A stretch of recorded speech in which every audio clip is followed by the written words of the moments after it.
네, 성도 여러분, 안녕하십니까? 네, 좋은 아침입니다. 오늘도 주님을 만나기 위해서 오신 모든 분들을 진심으로 환영합니다. 네, 오늘 나눌 본문 말씀은 누가복음 1장 5절부터 25절에 있는 말씀입니다. 오늘 나눌 말씀의 제목은 하나님은 침묵 가운데서도 일하신다. 하나님은 침묵 가운데서도 일하신다라는 제목을 가지고 말씀을 나누도록 하겠습니다. 말씀을 나누기에 앞서 기도하고 시작하도록 하겠습니다. 하나님 우리 아버지, 오늘도 우리에게 귀한 생명 허락하여 주시고 하루를 살아가게 하시니 감사합니다. 주님께서 주신 이 선물 같은 하루를 하나님의 뜻에 맞게 살아갈 수 있도록 인도하여 주시옵시고 오늘 주님께서 주시는 말씀을 통하여 저희의 사명을 깨닫고 하나님의 사랑을 또한 깨달으며 주님의 사랑을 전하는 일꾼으로 살아갈 수 있도록 인도하여 주시옵소서. 마치는 시간까지 하나님 함께하여 주시옵기를 예수님의 이름으로 기도합니다. 아멘.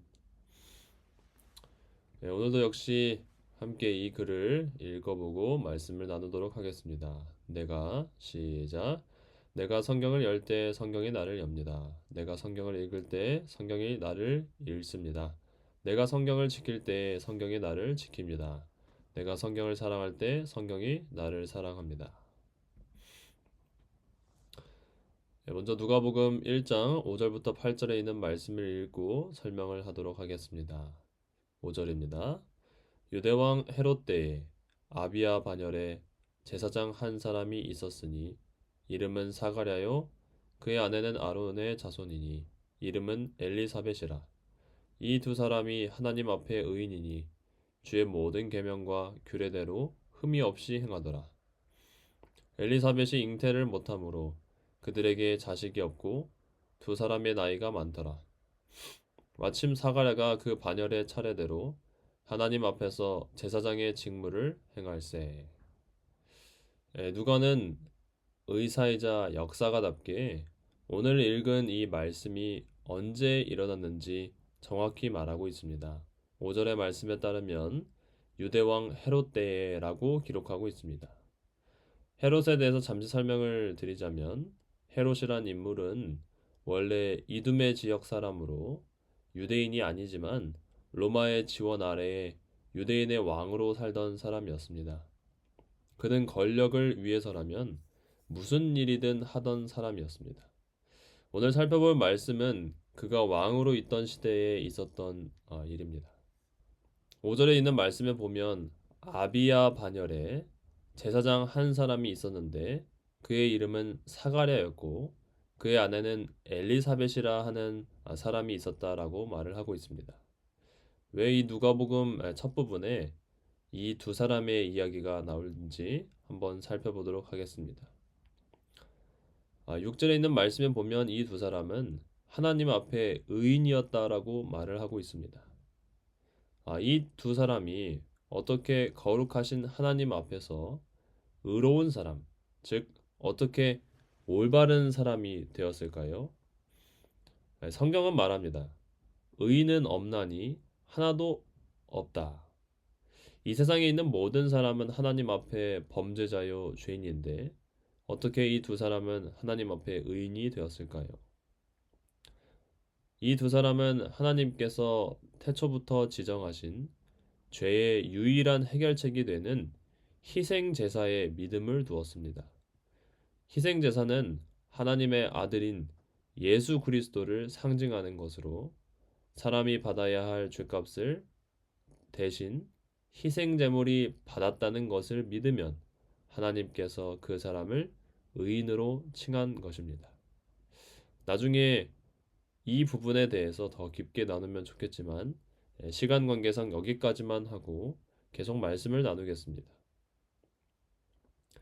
사가랴와 엘리사벳은 희생 제물의 공로를 믿었고 하나님의 계명과 규례에 순종하며 살아가는 믿음의 사람들이었습니다. 그러나 이 부부에는 한 가지 슬픈 사연이 있었습니다. 7절에 있는 말씀을 보면 엘리사벳이 잉태를 못함으로 그들에게 자식이 없고 두 사람의 나이가 많았다라고 기록하고 있습니다. 이 두 부부에게 있었던 슬픈 사연은 무엇이냐 하면 이 두 부부 사이에는 자녀가 없었다는 것입니다. 엘리사벳은 선천적으로 자녀를 가지지 못하는 불임이었고, 당시에 이 여성이 불임이었다는 것은 매우 수치스럽고 부끄러운 일이었습니다. 또한 두 부부는 나이도 많아서 그 둘 사이에 자녀가 생기는 것은 현실적으로 불가능한 일이었습니다. 8절의 말씀을 보면 마침이라는 말씀이 있죠. 이 마침이라는 단어를 통해서 두 부부 사이에 무언가 새로운 일이 시작되려고 하는 것을 알게 됩니다. 사가랴가 그 반열의 차례대로 하나님 앞에서 제사장의 직무를 행할세. 이제 사가랴가 하나님 앞에서 제사장의 직무를 행하러 하나님의 성전으로 향하게 되었습니다. 9절부터 12절 말씀을 읽겠습니다.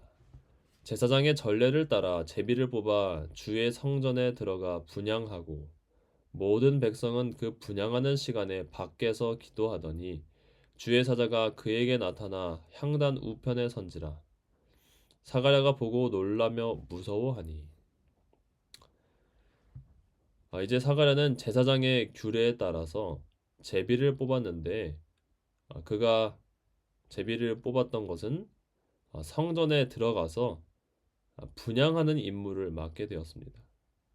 당시에 제사장들이 성전에서 분향하는 일은 그들의 평생에 한 번 있을까 말까 한 엄청난 일이라고 합니다.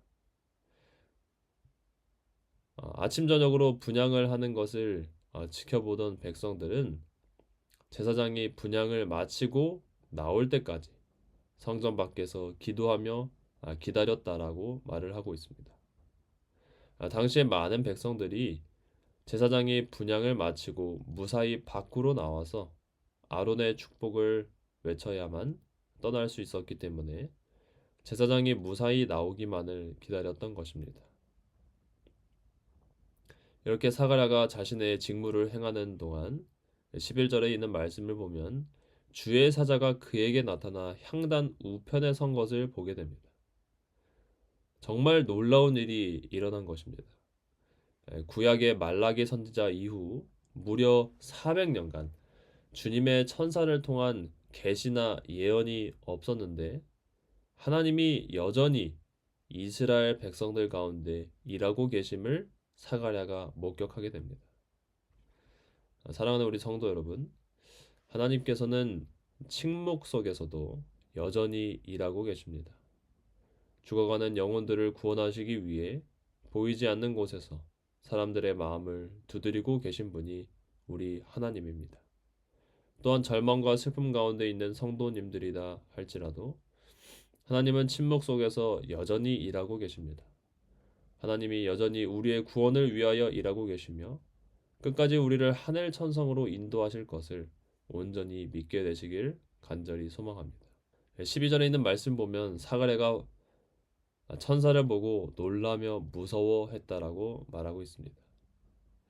이때 사가랴 앞에 나타났던 천사는 500년 전에 다니엘에게 계시를 보여줬던 가브리엘 천사였습니다. 그 천사가 500년이 지난 지금 사가랴 앞에 선 것입니다. 사가랴는 얼마나 두렵고 떨렸을까요? 13절부터 16절에 있는 말씀을 읽겠습니다. 천사가 그에게 이르되 사가랴여 무서워하지 말라. 너의 간구함이 들린지라. 내 아내 엘리사벳이 내게 아들을 낳아 주리니 그 이름을 요한이라 하라. 너도 기뻐하고 즐거워할 것이요 많은 사람도 그의 태어남을 기뻐하리니 이는 그가 주 앞에 큰 자가 되며 포도주나 독한 술을 마시지 아니하며 모태로부터 성령의 충만함을 받아 이스라엘 자손을 주 곧 그들의 하나님께로 많이 돌아오게 하겠습니다. 이제 천사 가브리엘은 사가랴에게 좋은 소식을 전합니다. 바로 두 부부 사이에 아이가 생긴다고 하는 것입니다.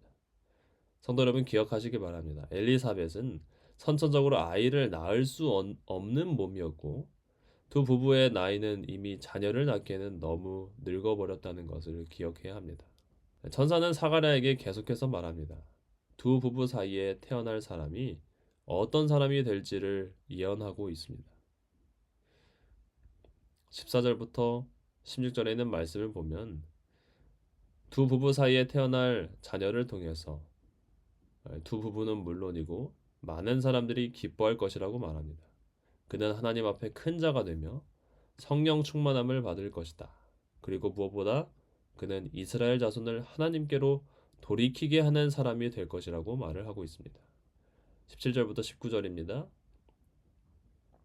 그가 또 엘리야의 심령과 능력으로 주 앞에 먼저 와서 아버지의 마음을 자식에게 거스르는 자를 의인의 슬기에 돌아오게 하고 주를 위하여 세운 백성을 준비하리라. 사가랴가 천사에게 이르되 내가 이것을 어떻게 알리오? 내가 늙고 아내도 나이가 많으니이다. 천사가 대답하여 이르되 나는 하나님 앞에 서 있는 가브리엘이라. 이 좋은 소식을 전하여 내게 말하라고 보내심을 받았노라. 가브리엘 천사는 두 부부 사이에 태어날 이 아이가 엘리야의 심령과 능력으로 사역한다라고 말하고 있습니다. 그러나 사가랴는 이 놀라운 소식을 어떻게 받아들이고 있나요? 18절에 있는 말씀을 보면 내가 이것을 어떻게 알리오? 내가 늙고 아내도 나이가 많으니이다 라고 대답을 하고 있습니다. 사가랴는 천사의 말을 불신하고 있습니다. 당연하겠죠? 인간적인 상식으로는 당연히 두 부부 사이에 자녀는 태어날 수 없었기 때문입니다. 그러나 가브리엘은 사가랴에게 이 말씀은 하나님의 말씀이니 반드시 이루어질 것이라고 말합니다. 그러나 사가랴는 여전히 천사의 말을 믿지 못하고 있습니다. 20절부터 22절입니다. 보라, 이 일이 되는 날까지 내가 말 못하는 자가 되어 능히 말을 못하리니 이는 내가 내 말을 믿지 아니함 이거니와 때가 이르면 내 말이 이루어지리다 하더라. 백성들이 사가랴를 기다리며 그가 성전 안에서 지체함을 이상히 여기더라. 그가 나와서 그들에게 말을 못하니 백성들이 그가 성전 안에서 환상을 본 줄 알았더라. 그가 몸짓으로 뜻을 표시하며 그냥 말 못하는 대로 있더니 가브리엘 천사는 하나님의 말씀을 불신하는 사가랴에게 한 가지 표적을 남깁니다. 두 부부 사이에 자녀가 태어날 때까지 사가랴는 말을 못하는 벙어리로 지내야 할 것이다 라고 예언하고 있습니다. 21절에 있는 말씀을 보면 백성들은 여전히 사가랴가 분향을 마치고 백성들에게 아론의 축복을 해주길 기다리고 있었습니다. 22절에 마침내 사가랴가 성전 밖으로 나왔지만 그는 벙어리가 되어 아론의 축복을 백성들에게 해줄 수가 없었습니다. 아마도 사가랴는 백성들에게 자신에게 어떠한 일이 있었는지를 몸으로 또는 글로 표현했을지도 모릅니다. 하나님께서는 사가랴의 불신마저도 하나님이 일하고 계심을 나타내는 도구로 사용하셨습니다. 이 사건을 통하여 백성들은 하나님이 여전히 그들 가운데 일하심을 알게 되었고 백성들은 메시아에 대한 관심이 생겼으며 메시아에 대한 연구를 하게 되었습니다. 마지막으로 23절부터 25절에 있는 말씀을 읽겠습니다. 그 직무의 날이 다 되매 집으로 돌아가니라. 이후에 그의 아내 엘리사벳이 잉태하고 5달 동안 숨어 있으며 이르되 주께서 나를 돌보시는 날에 사람들 앞에서 내 부끄러움을 없게 하시려고 이렇게 행하심이라 하더라. 드디어 사가랴가 성전에서 일하는 날들이 지나고 집으로 돌아가게 됩니다. 이후에 하나님의 말씀대로 엘리사벳은 아이를 가지게 되었습니다. 하나님의 말씀이 성취된 것입니다. 이 일로 엘리사벳의 오랜 염원이었던 자녀가 생겨나게 되었습니다. 오늘 이렇게 누가복음 1장 5절부터 25절에 있는 말씀을 살펴보았는데요. 오늘의 말씀을 요약하도록 하겠습니다. 첫 번째입니다. 하나님은 인간의 기대를 넘어서 그분의 계획을 침묵 가운데 조용히 이루신다는 사실을 배우게 되었습니다. 사랑하는 성도 여러분, 오늘날 우리의 삶 속에 하나님이 계시지 않은 것처럼 느껴질 때가 있습니다. 나의 상황은 여전히 나아지지 않았고 또 슬픔 가운데 있는 분들도 있습니다. 그러나 기억하시길 바랍니다. 하나님께서는 침묵 가운데서도 우리의 구원을 위하여 여전히 일하고 계신다는 사실을 기억하시길 바랍니다. 또한 두 번째로, 하나님은 인간의 불신에도 불구하고 그분의 약속을 반드시 이루시는 분입니다. 성도 여러분, 우리는 종종 하나님을 믿지 못하고 하나님의 말씀을 불신합니다. 그러나 하나님께서는 반드시 그분의 예언을 성취하시고 그분의 말씀을 이루실 것입니다. 오늘날 우리도 하나님에 대한 믿음이 깊지 못하지만 끝까지 하나님의 말씀을 붙들고 그분의 약속이 반드시 이루어질 것이라는 것을 믿으며 오늘도 하나님께 우리의 의지와 힘과 몸과 마음을 온전히 드리는 주님의 일꾼들로 살아가시기를 간절히 소망합니다. 세 번째입니다. 하나님의 때는 우리의 때와 다릅니다. 그러나 하나님의 응답은 가장 적절한 시간에 도착함을 기억하시길 바랍니다. 엘리사벳은 선천적으로 불임이었고 이미 나이가 많아서 아이를 낳을 수 없었지만 하나님께서는 엘리사벳의 태를 통하여 엘리야의 심령을 가진 침례 요한을 준비시키셨습니다. 비록 두 부부는 나이가 많았지만 하나님께서는 그들을 도구로 사용하신 것입니다. 오늘날 하나님께서도 우리의 기대와는 다르게 하나님이 생각하시는 가장 적당한 때에 일하고 계심을 기억하시며 하나님을 신뢰하는 우리 모두가 되기를 간절히 소망합니다. 오늘의 적용 질문입니다. 혹시 나는 기도하면서도 하나님의 응답을 의심하고 있지는 않은지 되돌아보길 바랍니다. 두 번째로, 이번 주 동안 어떤 믿음의 결단을 하나님 앞에 조용히 순종으로 실천할 수 있을지 우리가 돌아보게 되길 바랍니다. 오늘의 기도 제목입니다. 침묵 가운데서도 여전히 일하시는 신실하신 하나님께 감사하는 기도를 했으면 좋겠습니다. 또 두 번째로, 최승희 김성창 집사님의 구도자인 김은영님이 진리를 깨닫고 예수 그리스도를 구주로 모시게 되길 함께 기도해 주시길 바랍니다. 이제 제가 노래를 틀어드리도록 하겠습니다. 각자 있는 곳에서 오늘 들은 말씀을 토대로 기도해 주시고 또 우리 최승희 집사님, 김성창 집사님의 구도자인 김은영님을 위해서 기도해 주시길 바랍니다. 지금까지 함께 해주셔서 감사합니다. 내일 또 뵙도록 하겠습니다. 감사합니다.